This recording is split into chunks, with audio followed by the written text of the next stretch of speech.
evening. So Professor Ahuja, we all know because he is very well known in the field of culture, art and literature, research, everything. So this is just a brief biodata, so we come to know his interest and his quest for knowledge every time. So Professor Naman Parmeshwar Ahuja is a professor at Jawaharlal Nehru University, curator of Indian art, and editor of Mark publication. His core area of research remains the ancient art of South Asia. His exhibitions and publications have also explored the aesthetics of iconography, transculturalism in antiquity, museology, and the shift in the narratives of Indian art, as well as its historiography. His studies on terracotta, ivories, and small finds have drawn attention to the foundations of Indian iconography and transcultural exchange at an everyday level. He held visiting professorships at many global universities and continued to lecture regularly at SOAS, his alma mater. He has also been awarded fellowships by the Getty Research Institute and the Nehru Memorial Museum and Library. Noted for his critically acclaimed exhibition on the body in Indian art and thought, shown in Brussels and National Museum in Delhi in 2013-14, his curatorial work started at the British Museum in 2001. Dr. Ahuja's curated exhibitions were held in Barcelona, Oxford, as well as numerous venues in India, where they range in subjects matter from antiquities to contemporary art. In 2017, he has co-curated the highly acclaimed exhibition at the CSME's India and the World, A History in 9 Stories. The exhibition, as you know, was the brainchild of Mr. Mukherjee. Dr. Naman Ahuja has contributed many significant publications. Some of his noteworthy publications include The Making of the Modern India Artist Craftsman, Devi Prasad, The Body in Indian Art and Thought, The Arts and Interiors of Rashtrapati Bhavan, India and the World, A History in 9 Stories, The Art and Archaeology of Ancient India based on Ashmolean Museum's collection, Discourse on a Label, Exposing Narratives of Violence, Fanigiri, Exploring an Ancient Buddhist Site in Telangana. I now invite Professor Naman Ahuja to the podium to deliver the 5th Dr. Devangana Desai Endowment Lecture.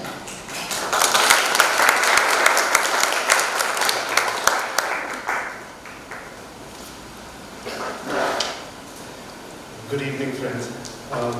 It's an honor. Thank you.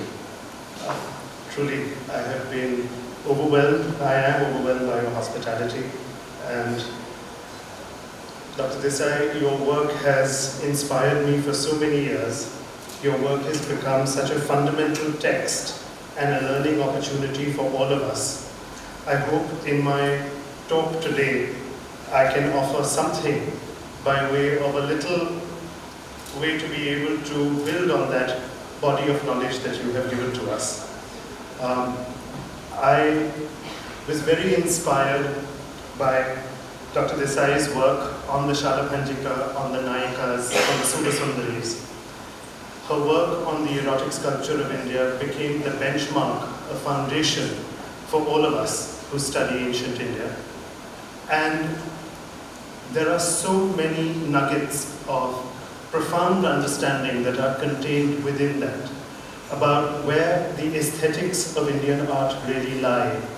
That this is not just, erotica, I shouldn't use the word just, is not just there, I've done it again, for amusement and titillation, but it is there because it communicates so much more through the process of our engagement with it. And that takes us to a psychological understanding and a behavioral manner through which we can read history, which is not very commonly done, on how people engage with the material culture. Why are we so fascinated by art, all of us here? That's the question that I really want to begin with. What is its purpose? If it allows us distraction, pleasure, or an insight to contemplate its message, it is because it captures our imagination. It is its capacity to captivate that has left us in a double bind. Is this something good? That art can do this to us? It can captivate us? Because some believe that only the divine should have that status, and that the divine is the only truth or reality, and art was, to such philosophers, fallacious, only an outward approximation that could profoundly derail self-awareness. These questions and debates on what, after all, is art, what should its status be, are not new questions. They have intrigued many a scholar and playwright over the past 2,000 years, and if truth be told, the amount of ancient literature one could potentially present on this subject is voluminous. I am certainly not the first Indologist or art historian to report his readings on this subject. The best I can aim today is merely to add a few examples to this subject. Mirrors hold a special status in this discussion. Like art, it reflects something back to us. We know what is being reflected is not real, yet it remains our only way of knowing what something is like. I hold a mirror, I point it towards what I want to see, and see it captured in the mirror in one way. You hold the same mirror, point it at the same thing, but you will rarely capture the image I saw in it, precisely in the way that I saw it. Your composition and view will be different. What we see in the mirror may therefore be subjective, and I shall try in today's talk to show how ancient iconographers were aware that truth too is similarly subjective, and yet it is the only way we can approximate reality. This nuanced or complex understanding is perhaps nowhere more clear than in some of the rituals of Kerala. The village or small town of Aranmula is famous for making these mirrors. Now, although I first visited Aranmul to study their mirrors in the winter of 1999, I only started hunting down and photographing antique examples in 2007. By 2012, I had a strong enough corpus and adequate research to substantiate their importance, and I was keen to share that research in the exhibition on the body in Indian art. Yet the archaeology department of the government of Tamil Nadu refused to register some of the best ones that I had found, which were lying in a private collection in Chennai as antiquities, thinking that they were modern handicrafts. On the other hand, India's National Screening and Evaluations Committee did not allow me to take them for exhibition to Brussels because they had not been certified as antiquities by the Tamil Nadu government. Now, although there was enough literature to allow them to be recognized as significant examples of an ancient tradition, I was unable to show this research publicly.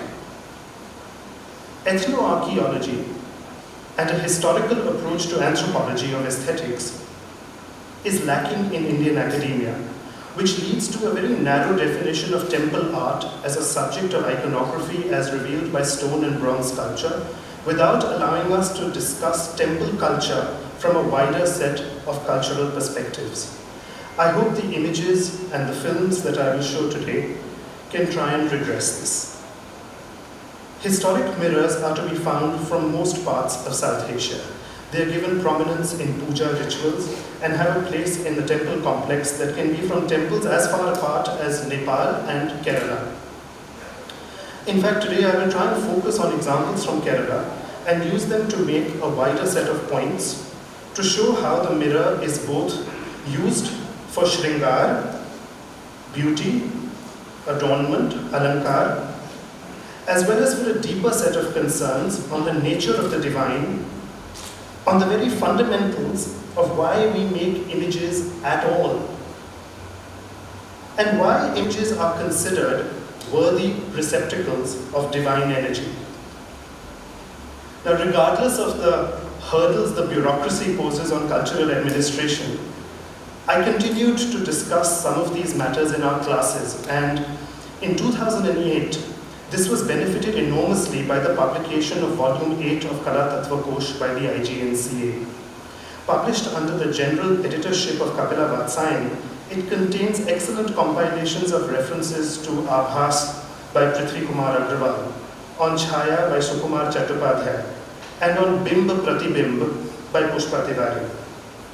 This proved a most useful resource which my art historical fieldwork has complemented. Then, a few years later, I was delighted to recommend one of our former students, Harsha Vinay, to an opportunity that Albert Lutz, who was then the director of the Rietberg, presented us with. Lutz was curating an exhibition on the subject of mirrors in world art, and this permitted Harsha the chance to gather hours of documentation to prepare a few excellent short films. I'm going to start by showing one of the most beautiful films that he has made out of the many that he has, I gather, already shown you over here at the CSMVS. I should also preface all of this by saying, really the first proper compilation of this work was done from the rubric of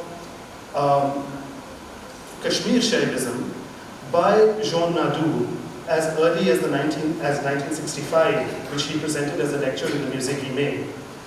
That talk has only been published in French. It's regrettably not available to us in English, but I would recommend it to anyone if they would really like to get into this subject from the perspective of Trika.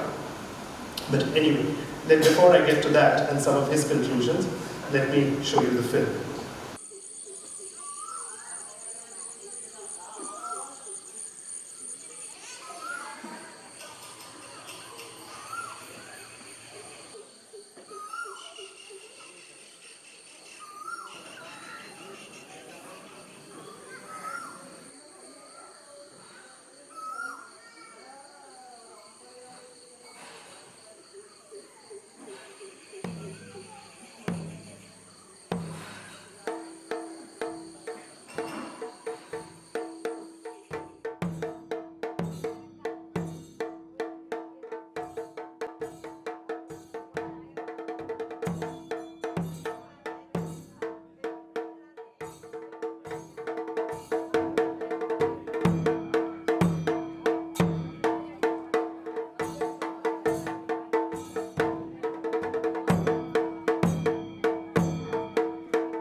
സംപ്രാപിച്ചപ്പോൾ വിഷ്ണുദാനം സംപ്രാപിച്ചാലപ്പോൾ വിഷ്ണുദാനം ഓ സംപ്രാപിച്ചാലപ്പോൾ വിഷ്ണുദാനം സംപ്രാപിച്ചാലപ്പോൾ വിഷ്ണുദാനം ഓ സംപ്രാതി നിങ്ങളിരുവരന്റെ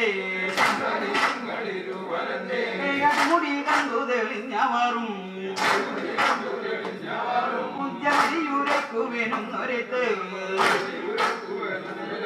ഓ ദൈവാസിഷ്ട ശിവൻ ഗിരീശൻ ഓ അപ്പോൾ മഹാവിഷ്ണു മുമ്പിൽ ചെന്നാൻ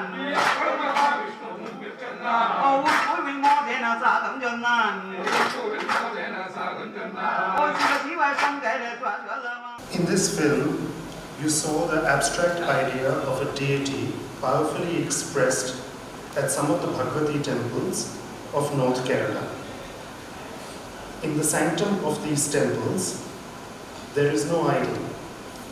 Instead, what is enshrined is a mirror, one in which the devotee gets darshan of herself or himself. In the film you saw, the goddesses were being taken out of the sanctum for their annual bath. They are given silver masks for the occasion, dressed up, given offerings, and the various weapons, their shaktis, their ayudhas, are laid out before them. Something we're familiar with. We just done it day before yesterday on Dashera at the end of the Navaratras.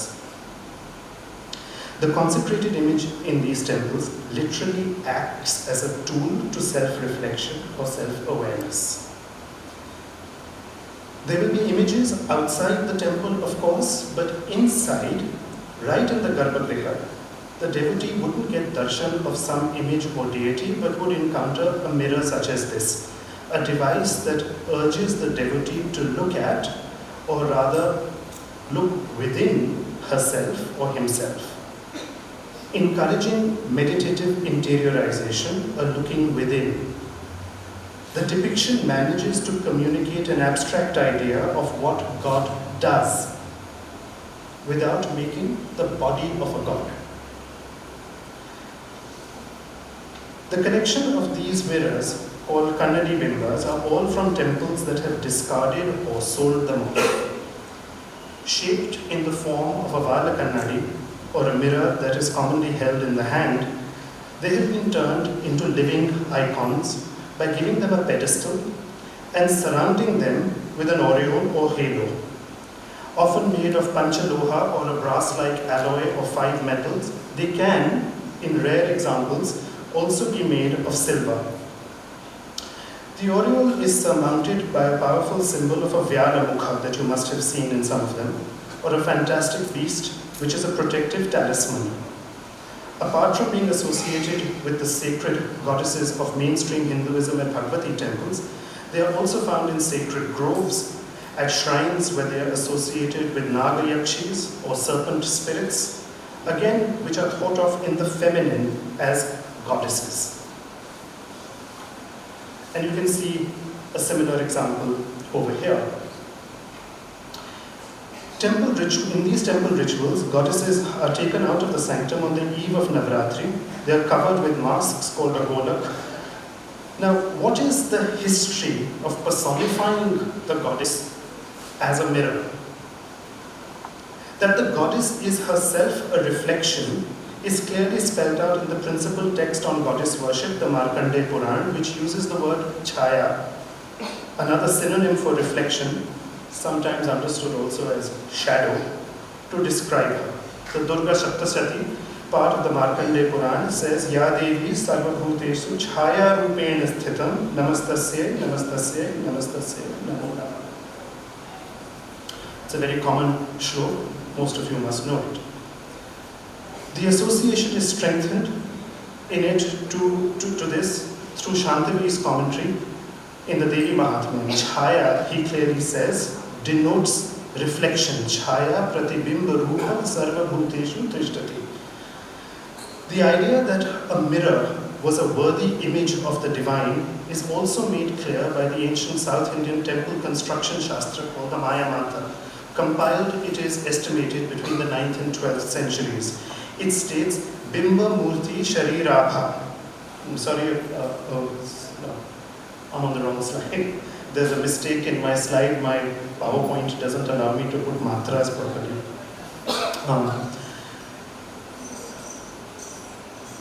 The shining or lustrous manifestation is the one which is in the form of a mirror and is being made analogous to a body.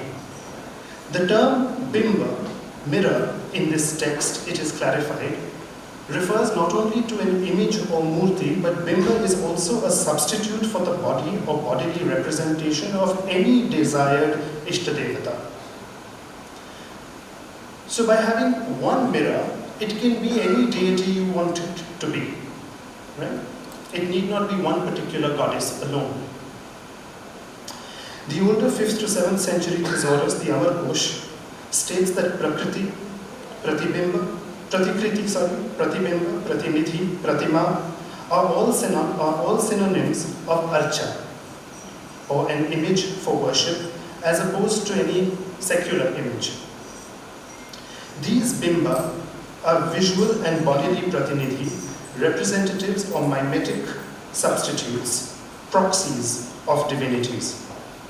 This also explains a foundational or lexical understanding of the term bimba pratibimba, which occurs in several texts. All divine art and sacred iconography then becomes undergirded by this principle of being a reflected image. The living rituals, as we have seen, within sacred architecture are backed up by philology. The mirror in the sanctum reminds us powerfully that divinity is antaryami within each person.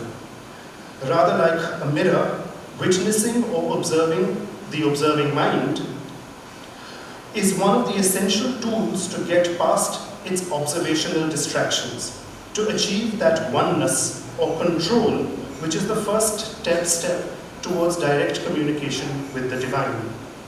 The sculpted mirror manages to communicate an abstract idea of what an image of a god is meant to be without making an abstract image of a god. Now, other than the Navratri rituals at the goddess shrines, there are other rituals within sacred contexts which are equally illuminating. Either on the 14th or 15th of April each year, the spring equinox marks the New Year festival in several communities. In Kerala and in neighboring Karnataka, it is celebrated in an interesting way. Parents prepare a platter of auspicious things, kannikona or laburnum, flowers and books, an image of Krishna with rice and fruit, gold and silver, and amongst these things is also placed on the thali a small mirror. Children are woken up in the morning with their eyes covered and opened first in front of the mirror to see themselves in, and then see the thali of auspicious things. They start off the year, therefore, with an awareness of the self, along with a celebration of and gratitude for those auspicious things that will guide that self. The mirror performs this role of self-affirmation in more dramatic settings as well. Let's move from the domestic to more public environments. Possession rituals. The process, whether of a person becoming possessed with divine spirit or the process by which an idol is made to come alive with the energy of the divine, are both very similar. When transforming into a deity in Theyyam, for instance, the dancer undergoes first a long drawn-out ritualized dressing up period, enabling the realization of change, after which the performer gives up or sacrifices his self and absorbs the divine energy of the god who will perform. This is done by drawing in the energy of fire from a lamp, symbolizing the pran or life breath, consuming the food that is consecrated for the divinity, by receiving blood sacrifice, by consuming liquor to aid in that transformation, which is followed by the dancer approaching the shrine to sing the totem songs, which are to seem, to appear, these ballads which praise the deity, describe the god's deeds, locate the myth of the deity in a particular geographic space, and describe in great detail the appearance and essence of the god, ritually indexing these as he becomes possessed. transported in this way through attire, food, witnessing the sacrifice, altered by alcohol, and now through music, the song cycle culminates with the dancer, who is now the divine body of the deity, accepting and looking into a mirror, which is the final act in the realization of possession. No longer just self-affirmation, the mirror now performs the role of the making of the Tayyam, cognizant not just of his inner transformation, but its visible outer manifestation. Similarly, a deity is invited into a new image. Now, I'm not showing you a slide of this because I think most of you are familiar with this process, in an elaborate ceremony of consecration or prana pratishtha, literally the emplacement or stationing of divine or living breath in an idol. Rituals of consecration include the appropriate making of the object or image that is to be possessed with divine energy, making of yantras demarcating the sacred space into which the divine energy is invited, avahana, the filling of a pot with that energy, apart of course from the principles of nyasa, wherein every part of the body is prepared as a worthy receiver of that energy, and finally leading up to chakshudan, the gift of the eyes. Now this is done in different ways, the most elaborate being a process performed by a priest who looks at the reflection of the deity in a mirror while he paints or chisels the eyes with the other hand. The moment of its manifestation is rather like the self-affirmation of the child at Vishu, who must see herself as she welcomes a new year in a new body to register the change that time has wrought. While the prana pratishtha gives the image life, the chakshudan gives it visual perception, self-awareness, and a capacity for cognition. Once these faculties are present, the image, rather like the possessed body, is worthy of worship. And equally important, after the period of worship, the spirit is asked to depart from the image and surrendered back to nature through visarjana. These consecration and possession rituals are predicated on the logic that the act of witnessing one's reflection at the moment of transformation breaks down the binaries between illusion, dream, and image, and that which is real. The real and the imaginary become one at that moment. It is also predicated on the logic that the possession of divine energy is temporary, and the very nature of the self is constantly shifting. The mirror will indeed reflect and make the viewer aware of a different self each time it is used. In the Kena Upanishad, an episode that describes the appearance of Brahman in the form of the Yaksha happens in a momentary appearance of light, revealing him to the gods. Here chhaya is almost a phantom, a flashing manifestation, that which normally lies hidden or invisible. It also indicated that due to the appearance of light, shadow, or momentary appearance, it also disappears. Right? From that which is sometimes visible to that which is also something that has changed every time it becomes visible, was a matter that can also be gleaned from the Buddhist position on this subject, in which the self is itself an ever-changing construct. The mirror too then changes what it reflects depending on the position it is kept in around the object it is meant to reflect to us. It is possible to find older references to the mirror in Buddhist literature, for instance in Ashwaghosh. For instance over here in the Buddha Charita, Vishwam Swasmin Dadarashaso darpaṇa pratibimbavat. He saw the whole world reflected within himself, just like a reflection in the mirror, revealing that just as the mirror is capable of reflecting, it is also capable of revealing every reality. The Tattva Sangraha of Shantarakshita, a Buddhist philosophical text, clearly clarifies that chhaya, the word chhaya, means reflection, not shadow. And it is therefore studied in the momentariness of things. The mirror surface cannot be contained, as a reflection is indivisible and non-momentary. The mirror, when it is connected with an object like blue lotuses, it says, creates illusions regarding its reflection. As I was explaining earlier, the mirror will reflect different things depending on the position in which it is kept. This shifting nature of truth or reality, both on account of the perspective from which it was seen and the perspective from which it countersees, has implications on a wide array of other terms of aesthetics as well as philosophy. I shall try and summarize all this at the end of today's talk. However, we need to be aware that interrelated or synonymous terms like bimba, abhas, upaman, and chhaya are at times in their minutiae different. That chhaya refers to an artistic semblance which survives even when the person is dead, is clearly spelled out in an inscription from Nagarjuna Konda, incised at the time of Veerapurusha. This chhaya thumb is erected depicting beautiful cranes and creepers in blossom, it says. So here we have a memorial pillar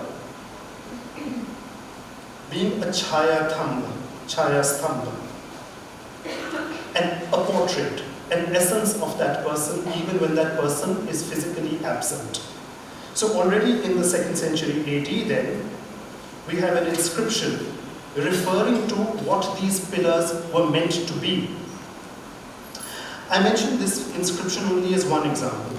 It is possible and necessary to study many inscriptions from ancient times between the 2nd century BC to 3rd century AD to see how they have employed the words chhaya and bimba along with the word stambha in this period.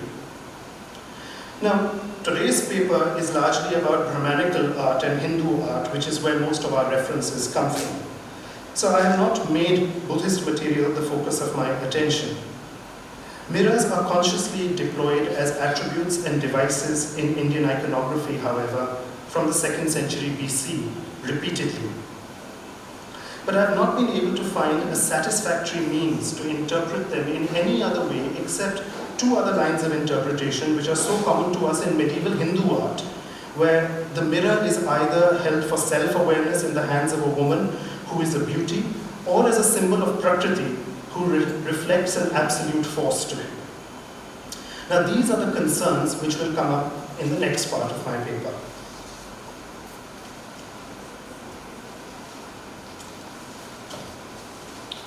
The mirror symbolizes Prakriti to reflect Purush, which is the Sankhya and later the Advaita position, put very, very simplistically on a slide here. Art, like a mirror, is surely seen as a device. Device is a good word to use these days. Any object which cannot animate anything truly, but it can deliver its abhas. Of course, everyone knew that it was not capable of empathy, but it would not require any great mind to figure that out. The debate really should be on whether it has a capacity to stir empathy. For purists, this was all illusory. This art was momentary and reflected, and what is artistic is only aiding vanity. This view was also resoundingly countered, however, by the many inheritors of Advaita and Bhakti, that it remained only a literary trope, a reminder of the ultimate goal, which may be nirgun, formless, arup, or nirakar, without form, but one which can only be grasped by learning from and experiencing the language of form and its essence. In the Dakshinamurti Stotra, Bhashya vouches for the inextricability of the original truth and the reflected. Both the power of Maya to realize the absolute is explained through devices like the mirrors and through words like the use of the word pratibimba. My slides are not in sync with my text anymore. Anyway. This world abides the Dakshinamurti Stotra's translation by Chakravarti, which I've used, this word abides inside the self. Now these worlds also exist within, but it shines as if externally by the power of Maya, reflected in the mirror.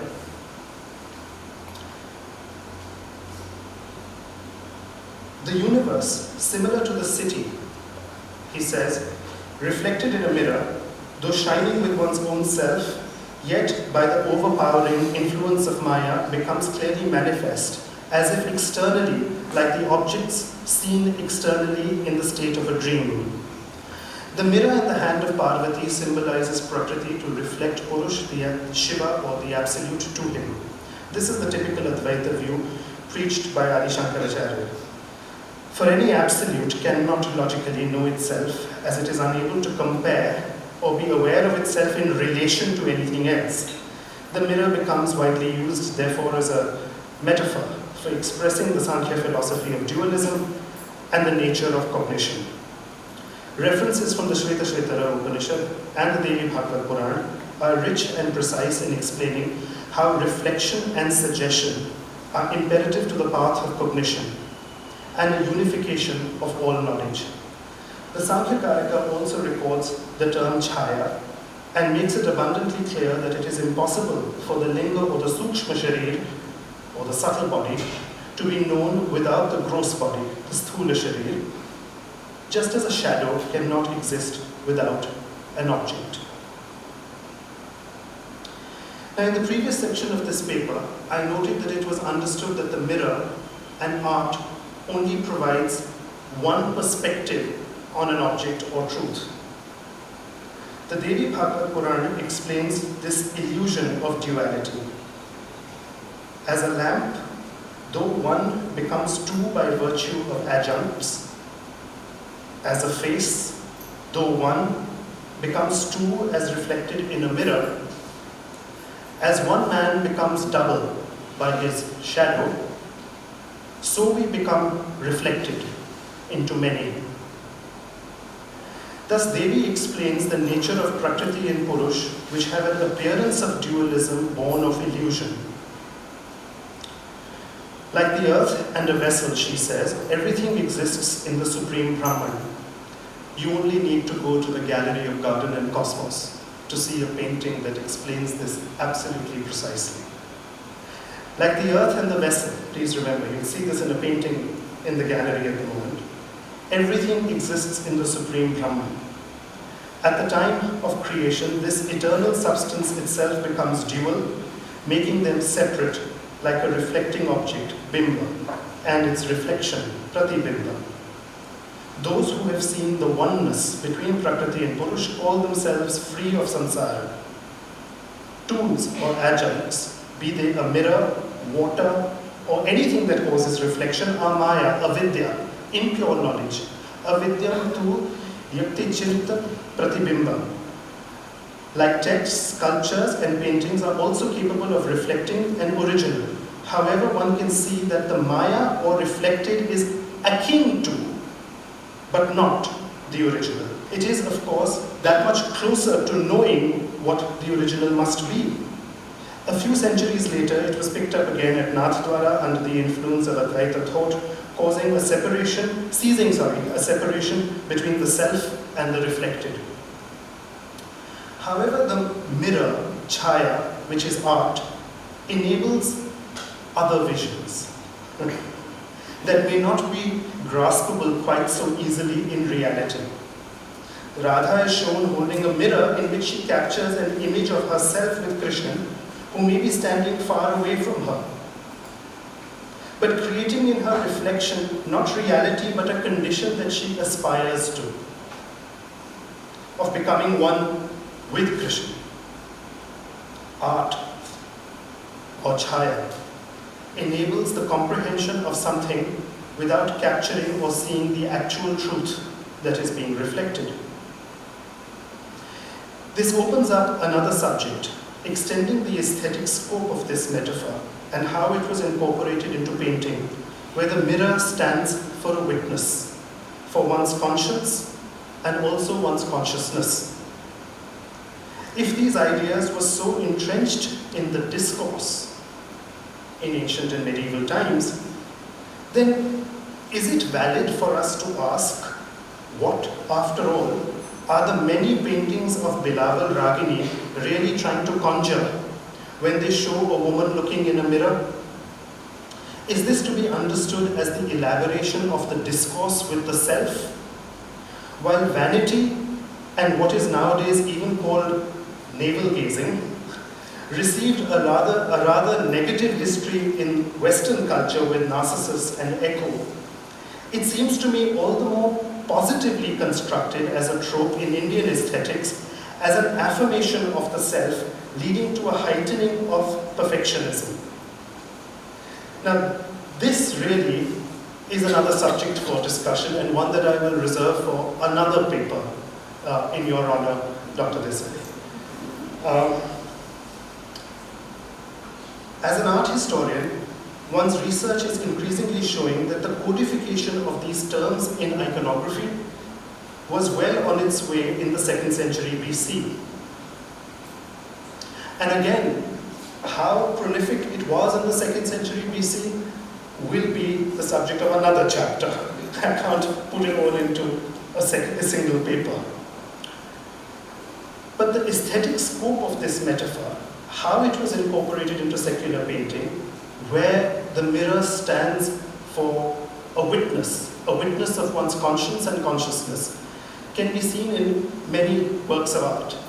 And as I was saying, this makes us think about the whole aesthetic of Shringar and the rust that is associated with it in slightly different terms, where the object which would in Western culture be thought of as only as a tool for vanity is now being given as a tool for self-awareness instead. This role of Shringar was acknowledged by many in ancient times.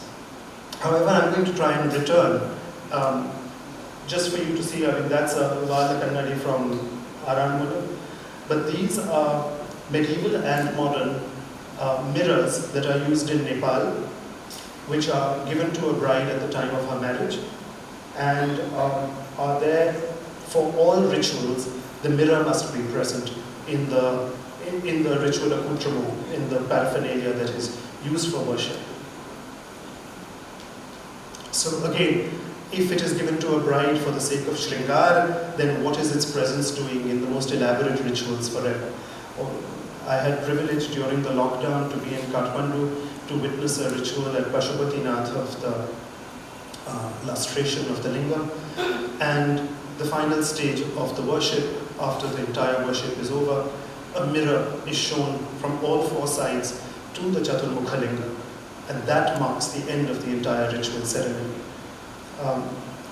Anyway, returning as I would like to the Advaita, and of course you should also know that Bilawal is not always a woman.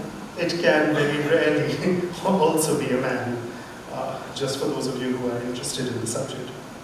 Anyway, returning to the Advaita position on cognition and the value of art as a tool in that purpose should certainly allow those in other social sciences to pay attention too. The power of art and language is to aid a state of knowledge or awareness of matters through their cognition. As every student of language knows all too well, the sensation of knowing something, once it is articulated, is known to the self only through the string of sentences in which it was articulated. However removed that may be from the subliminal sense of feeling or knowing it prior to its articulation. The same is true of visual form. Its fallaciousness or its remove is inescapable and must be contended with, or rather, should I say, waded through, to reaffirm or ratify any awareness based on sensation. That Maya is inescapable, that it is intrinsic or inseparable, became an idea well expressed in Advaita, which is a philosophical system that has much to explain and understand with regard to temple worship. Perhaps this much was widely known to specialists of Indology. However, a close reading of the inscriptions, as I showed you at Nagarjunakonda, the plays of Ashwaghosh, The widespread depiction of these ideas in early historic Buddhist material culture indicates that these ideas were probably fixed by the 2nd century BC to 2nd century AD. This is evident by the depiction at Bharut of one of the women with a mirror, and in a number of ancient terracottas, ivories, and wood images from that period. I've only brought a few for your attention just now. Please think simultaneously of the famous Begram ivories, the famous scene of the woman looking in a mirror with a birdcage beside her. Is it an aesthetic trope of Shringar? Is it communicating something more as well as Shringar? The couple engaged in sex, but looking in the mirror. What is the mirror then capturing? A narcissistic and voyeuristic gaze, or that condition in which the dual have become one? That is certainly the case in this little ivory mirror on the far side, which shows the couple united, reflected as being united in the mirror. So the mirror becomes an iconographic device to show that unity. What I've tried to do in today's paper is look at a variety of examples to understand what sacred images do. It can be a magical object of fetish, an image can be an object of fetish, but it can also be a metaphoric tool for introspection. This latter intention is beautifully understood through the rituals associated with and the iconographic employment of a mirror in Indian art, where you and the reflected become one, the image and you become one. Both the concept of reflection and the tool or attribute of a mirror have been extensively dealt with in literature, shaping the theoretical basis for art history. A darpaṇa is an attribute of many deities, and we've tried to explore what this attribute might mean. It is also used as a metaphor in a variety of philosophical texts, just as chhaya, bimba, pratibimba explain art as reflection. Together, they form a foundational aesthetic set of concepts in India.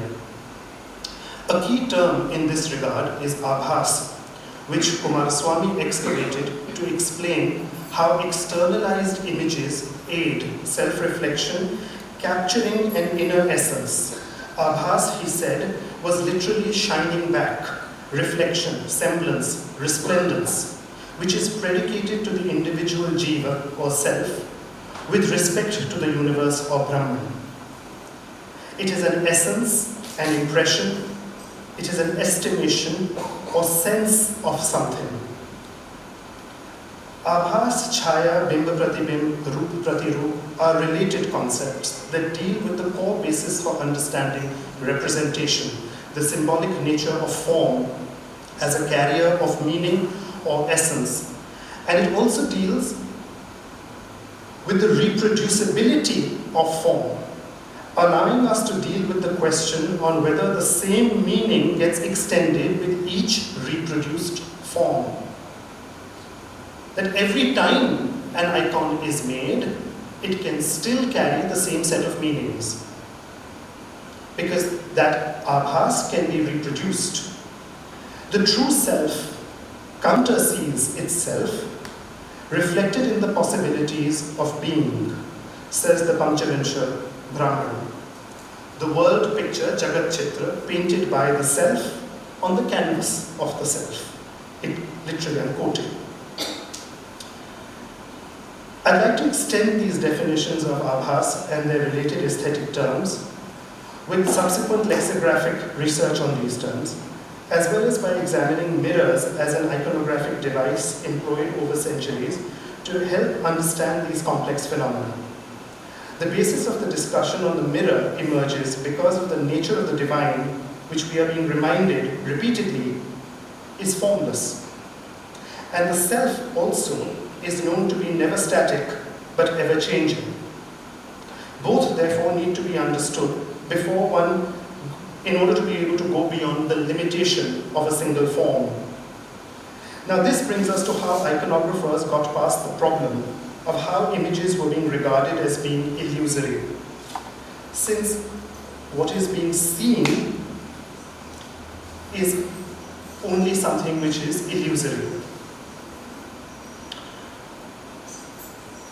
The animation of coming towards an image of the self was recognized in Indian philosophy, this is the counter-argument that I am now presenting, as being only Maya, the visage, which is the greatest alienation that you can have from your true self.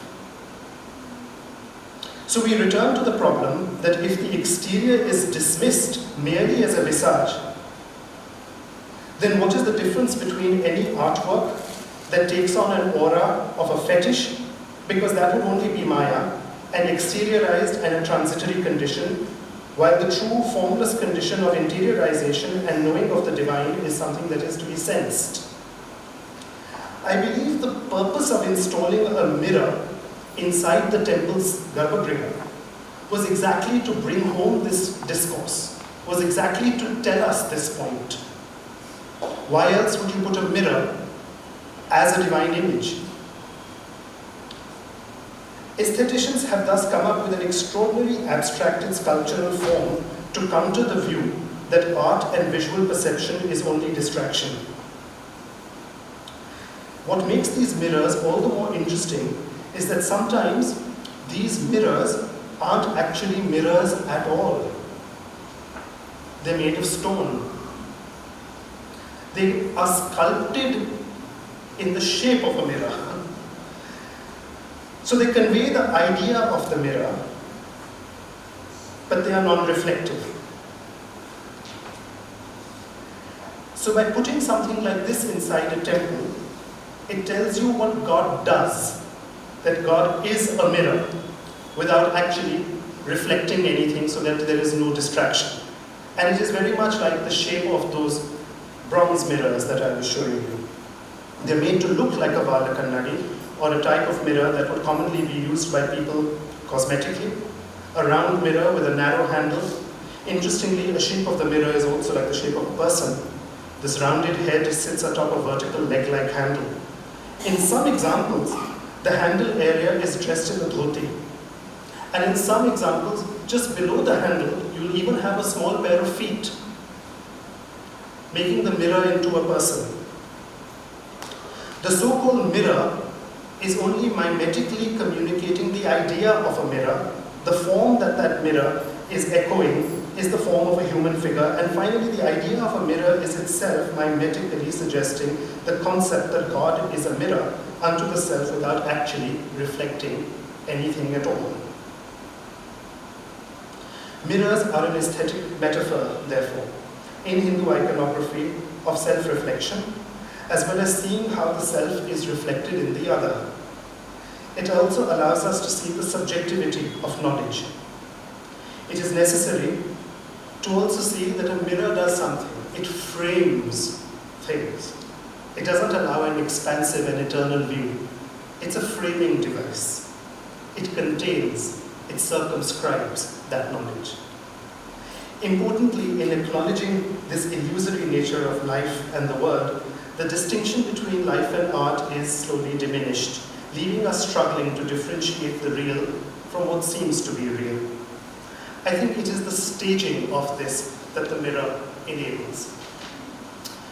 I'm going to end my talk with a few slides, moving away from ancient texts to modern ones, to see some of the new Shilpa Shastras that are being printed in Kerala, which show how artists teach artists, the Vishwakarmas, on how to make images like this. And I think these would be valuable modern Shilpa Shastras for museums to perhaps start collecting in the Department of Iconography. I think these are quite useful texts to see. These are workshops in which they are being made, just for you to understand. These are shells of many mirrors in which the high-tin polished surface is going to be put. These are the sanctums in which you can see them being worshipped, which I was discussing with you previously. It's not just there in some very high art in certain temples. You will see it across Tulunad as well, where you will see this kind of worship with in Bhutakolas. And what I think the questions that I'm trying to raise are eternal questions for the whole nature of art history that were thought through for many centuries in India, brought up time and again by different philosophers. And that also tells us something very important, because it means that there is a consistent thinking about what images and art means to society, and there's a very rich literature that accompanies the production of images that has been thought about by philosophers, lexicographers, grammarians, aestheticians. I think that reflects how important art theory or art criticism must have been in those societies.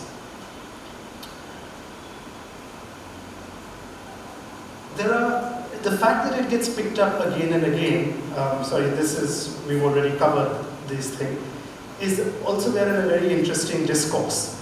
An amusing conversation between Ravan, again I was reminded of this because of the Shera, an amusing conversation between Ravan and his brother Kumbhakaran, who is forever sleeping. Kumbhakaran is roused to ask Ravan if he has had his way with Sita after being informed by Ravan that he had abducted her. So the passage is quite interesting. Kumbhakaran asks Ravan, why haven't you had your way with Sita? And he replies that she isn't willing to give her affections to any man except Ram. So he says that, well, why don't you then take on the appearance of Ram? Ram kim na bhavan. He says, I tried. But when I finally take on Ram's color, his blue-grey, the desire to defile Sita leaves me. I turn into Ram. Right?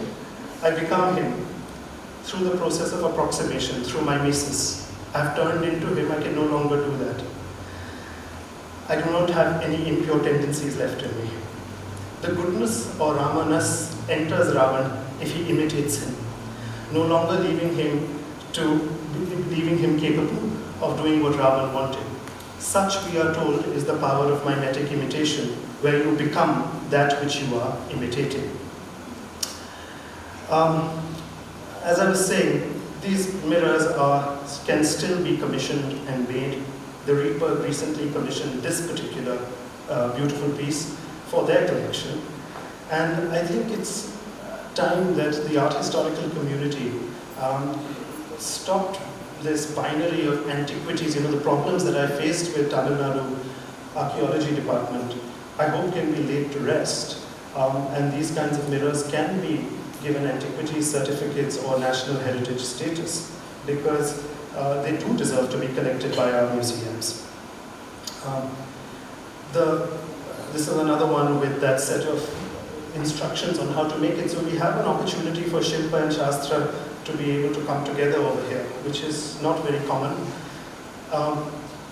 The images are everywhere. On the Tulabharam, the big scales which are used in rituals, you see right on top, they are still there.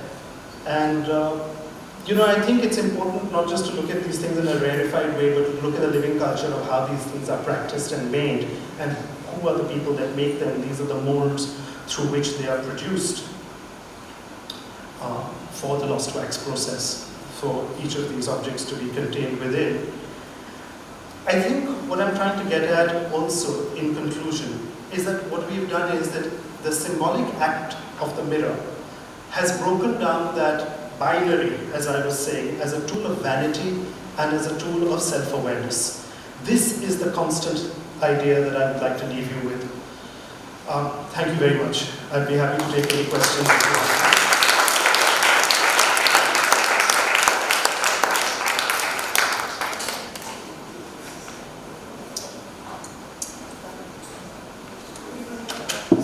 No questions asked. Oh, I see. I'm sorry. I'd be happy to have a conversation with you afterwards, outside. Thank you.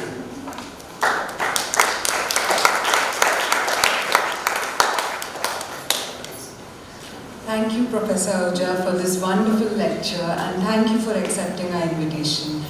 We hope the different papers that you mentioned through this lecture, that we'll get to hear all of those lectures slowly at the CSMBS in the future. And thank you, Dr. Desai, for instituting this endowment that enables us to have these lectures. We have a few programs lined up in the coming weeks. On the 15th, next Saturday, we have Dr. Praleen Singh, who will be delivering a special lecture, Scents and Sounds of the Rajput Garden. This lecture is part of our ongoing special exhibition that Professor Ahuja mentioned, Garden and Cosmos, the Royal Paintings of Jodhpur, Mewar. On 30th of October, Sunday, 11:30 a.m., we have a Kathak rendition with Sangeet that will be performed in our Indian miniature painting gallery. This performance will be drawing from the various paintings on display. On 11th November, Professor Jyotindra Jain will be delivering the 4th CSMA Centenary Lecture on Cotton, Indigo, Opium, the contentious botany of colonial India, its furtive histories, and societal reverberations. On that day, JNF and CSMBS will be collaboratively inaugurating an exhibition featuring works by the artist Ganesh Haloi.